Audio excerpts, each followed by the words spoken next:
नमस्कार सांग मैंने तो सांग मैंने आई होप समस्ते भलर थी आज एक नुआ भिड को आपण स्वागत तो सांग मैंने आज आम जो सिलेक्शन सीरीज स्टार्ट करते तार क्लास नंबर 19 से क्लास टी आज आम भल भाव करवा आज क्लास बहुत गुड इंपोर्टाट क्वेश्चन अच्छी मुझे आशा करी समस्त भिडियो टी फास्ट टू लास्ट पर्यटन कर कहीं सांग मैंने इंपोर्टाट एपाई कहूँ आपने थे करूँ आज क्लास देखिए केते इंपोर्टाट बहुत गुड इंपोर्टाट आज मुझे देखुली जो बहुत गुड इंपोर्टाट क्वेश्चन थी तो सांग मैंने आशा करी समस्त भिडियो टी भल भाव कर आ गोटे कथा जो मैंने भिडियो पीडीएफ चाहते से चैनल बायोरे रही टेलीग्राम चैनल लिंक ता देखिए टेलीग्राम चैनल जॉइन हो पार तो सांग मैंने चलो भिडियो को स्टार्ट कर मैंने देख मीर कासिम को संबंध केउं युद्ध सहित था बक्सार युद्ध बहुत इंपोर्टाट बक्सार युद्ध केते मसीह 1764 बक्सार युद्ध east India company Hector Munro versus Shujauddaula Mughal सम्राट शाहआलम द्वितीय और मीर कासिम ये बक्सार युद्ध में भाग नहीं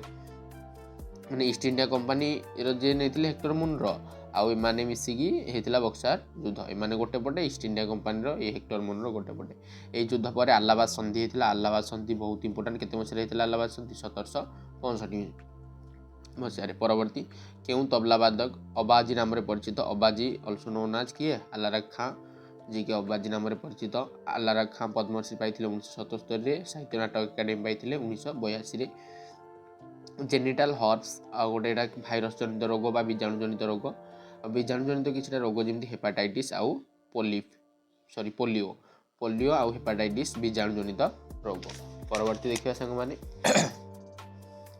फिफा अनुसार गोल पोस्टर उच्चता केते फुट होगा दरकार उच्चता माने जो फुटबॉल गोल पोस्टर उच्चता 8 फुट होगा दरकार और लंबटा 7.32 मीटर होगा दरकार बहुत इंपोर्टाट फिफा एस्टाब्लिश होता 1904 रे 21 मई कोठी पेरिस फ्रांस ठारे आउ फिफार हेडक्वार्टर अच्छी ज्यूरिख स्विट्जरलैंड रे रही आ गोटे देख ये मैंने 7.32 मीटर कही पार 24 फुट आउ चौड़ाटा जो हम गोल पोस्टर लंबाटा ये चौड़ाटा के 2.44 बा 8 फुट 2.44 मीटर बा 8 फुट जोटा गोल पोस्टर आम जब करवा ये धर गोल पोस्ट गोटे गोल पोस्टर यहाँ हूँ उच्चता यहाँ कौन उच्चताटा आटा तार माने जो लंबटा आउ सॉरी लंबटा यहाँ आउ यहाँ हूँ तार उच्चताटा आउ साइड्रे जोटा रहा हूँ जो चौड़ाटा परवर्ती देखिए सांग मैंने आईसीसी जी एस्टाब्लिश होता केते मसीह 1909 आईसीसी फुल फॉर्म हूँ international cricket council ICC headquarter अच्छी दुबई आउ यूनाइटेड अरब एमिरेट्स बा दुबई ठारे आईसीसी हेडक्वार्टर अच्छी परवर्ती से आईसीसी हूँ इंटरनेशनल क्रिमिनल कोर्ट जहाँ एस्टाब्लिश 1998 यार हेडक्वार्टर अच्छी नेदरलैंड द हेग ठारे ICJ international court of justice माने 1945 एस्टाब्लिश हेडक्वार्टर द हेग ठारे परवर्ती सांग मैंने बहुत एगुड़ी बहुत इंपोर्टाट मन रखा चेष्टा करेंगे कुवैत सर्वोच्च सम्मान जी पाई कुवैत सर्वोच्च सम्मान ना हूँ ऑर्डर ऑफ मुबारक यहाँ जी पाई फास्ट इंडियन सी होती एल कबीर एवं प्रथम इंडियन यही सम्मान एल कबीर पाई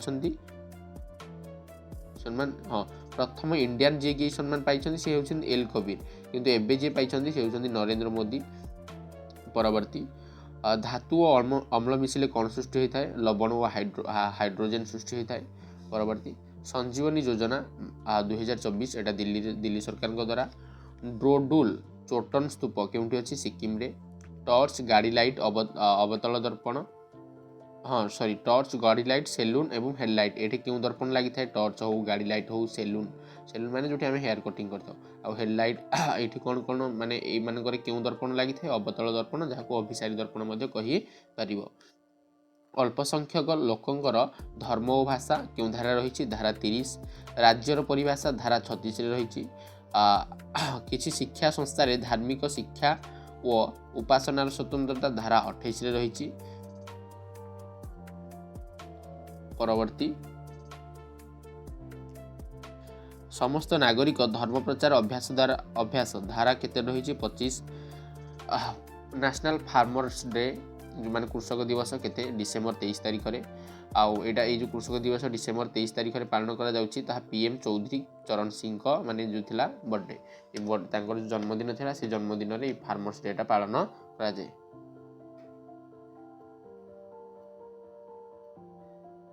अच्छा ସାଙ୍ଗମାନେ ଏଇଟା ମନେ ରଖିବେ, ଆମର ଯେଉଁ 36 ଧାରାରେ ରହିଛି ସେଇଟା ହେଉଛି ରାଜ୍ୟର ପରିଭାଷା ଏବଂ ଧାରା 12ରେ କ'ଣ ରହିଛି ଫଣ୍ଡାମେଣ୍ଟାଲ ରାଇଟ୍ ବା ମୌଳିକ ଅଧିକାରର ପରିଭାଷାଟା ଧାରା 12ରେ ରହିଛି, ଧାରା 36ରେ ରହିଛି ରାଜ୍ୟର ପରିଭାଷା। ଧାରା 36ରୁ ଆମର 51 ପର୍ଯ୍ୟନ୍ତ DPSP ଆଉ ଧାରା 12ରୁ ଆମର କ'ଣ ଯେଉଁ 35 ପର୍ଯ୍ୟନ୍ତ 35 ପର୍ଯ୍ୟନ୍ତ ତ ଫଣ୍ଡାମେଣ୍ଟାଲ ରାଇଟ୍ସ ରହିଛି। ତ ଧାରା 12ରେ ରହିଛି ମୌଳିକ ଯେଉଁ ଅଧିକାର ରହିଛି ତାର ପରିଭାଷା, ଧାରା 36ରେ ରହିଛି DPSPର ପରିଭାଷା। ପରବର୍ତ୍ତୀ ଦେଖିବା ସାଙ୍ଗମାନେ ଆଉ କିଛିଟା କ୍ୱେଶ୍ଚିନ୍ ଡିସ୍କସନ୍ କରିବା। ଦ ଏଜ୍ ଅଫ୍ ଟାଇମ୍ ଏ ବୁକ୍ଟା କିଏ ଲେଖିଛନ୍ତି? ଜିନ୍ ପିୟର ହେରିସନ୍। ଏଇଟା ମାନେ କାହା ବିଷୟରେ ଲେଖା ଅଛି? କଳ୍ପନା ଚାୱଲା, ଯିଏକି ମନେ ରଖିଥିବେ ମାନେ ଆମ ପ୍ରଥମ ମହିଳା ଯିଏକି ମହାକାଶଚାରୀ କଳ୍ପନା ଚାୱଲା। ଆଉ ଗୋଟେ କଥା ସାଙ୍ଗମାନେ, ଯେଉଁମାନେ ବୁକ୍ ଆଣ୍ଡ ଅଥର କ୍ଲାସ୍ କରିନାହାନ୍ତି ଷ୍ଟ୍ରାଟେଜିକର ମୋ ଚ୍ୟାନେଲରେ ଅପଲୋଡ଼ ଅଛି, ସାଙ୍ଗମାନେ ନିଶ୍ଚୟ କରନ୍ତୁ। 100% ବହୁତ ଇମ୍ପୋର୍ଟାଣ୍ଟ କ୍ୱେଶ୍ଚିନ୍ ଆମେ ସେଠି ଡିସ୍କସନ୍ କରିଛେ। କ୍ୱେଶ୍ଚିନ୍ ନୁହେଁ ତ ପୁରା ମାନେ କେଉଁ ବୁକ୍ ଆଣ୍ଡ ଅଥର କେଉଁ ବୁକ୍ ଲେଖିଛନ୍ତି ନିଶ୍ଚୟ କରିବେ ସାଙ୍ଗମାନେ। ପରବର୍ତ୍ତୀ ବହୁତ ଇମ୍ପୋର୍ଟାଣ୍ଟ ସାଙ୍ଗମାନେ ଏଇଟା, ପାଲକୁଡ ପର୍ବ କେଉଁ ରାଜ୍ୟର? Mizoram. IMF Indian international monetary fund, Indian ନୁହଁ ସାଙ୍ଗମାନେ, ଇଣ୍ଟରନ୍ୟାସନାଲ ମନିଟାରୀ ଫଣ୍ଡ ଆଉ ୱାର୍ଲଡ ବ୍ୟାଙ୍କ କେବେ ଏଷ୍ଟାବ୍ଲିଶ ହେଇଥିଲା? 1944ରେ ଏଷ୍ଟାବ୍ଲିଶ ହେଇଥିଲା। ଆଉ ହେଡ଼କ୍ୱାର୍ଟର ଏଇ ଦୁଇ ଜଣ ଯାକର ହେଡ଼କ୍ୱାର୍ଟର ଅଛି ୱାଶିଂଟନ DC। କେଉଁଠି ରହିଛି ୱାଶିଂଟନ DC? ଆମେରିକାରେ ରହିଛି। ପରବର୍ତ୍ତୀ 4 ନମ୍ବର ସାଙ୍ଗମାନେ, 2011 ଜନଗଣନାରେ ଦଶକୀୟ ବୃଦ୍ଧି କେତେ? 17.7%। ଦଶକୀୟ ବୃଦ୍ଧି, କିନ୍ତୁ ସେନ୍ସସ୍ ଅନୁସାରେ ବିଶ୍ୱ ଜନସଂଖ୍ୟାର କେତେ ପ୍ରତିଶତ ଭାରତର ଜନସଂଖ୍ୟା? ବିଶ୍ୱରେ ଧର 100% ଲୋକ ରହୁଛନ୍ତି, ସେଇଠୁ ଭାରତର ଲୋକ କେତେ ପରସେଣ୍ଟ? 17.5%। କିନ୍ତୁ ଦଶକୀୟ ବୃଦ୍ଧି ପଚାରିଲେ 17.7%। ଭାରତର ଲିଙ୍ଗାନୁପାତ କେତେ ସାଙ୍ଗମାନେ? 1000 ପୁରୁଷରେ 943 ଜଣ ମହିଳା।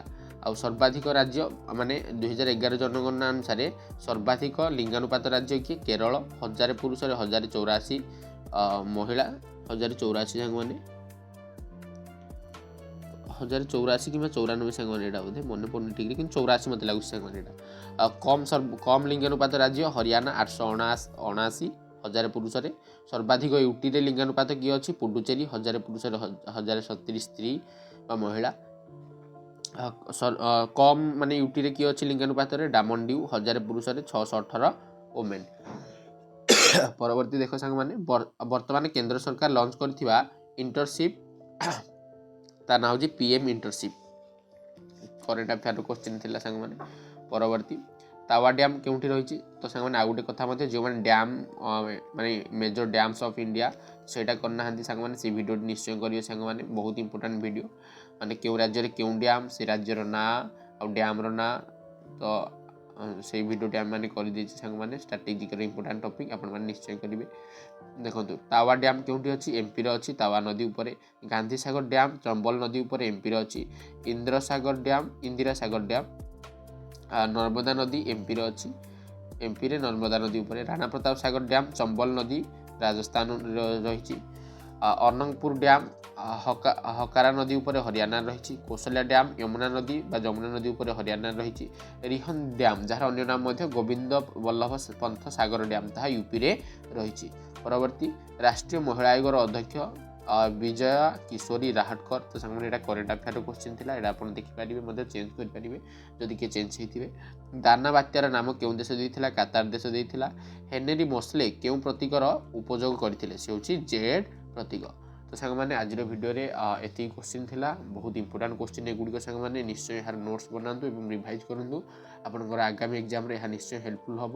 ତ ସାଙ୍ଗମାନେ ରହୁଛି, ନମସ୍କାର।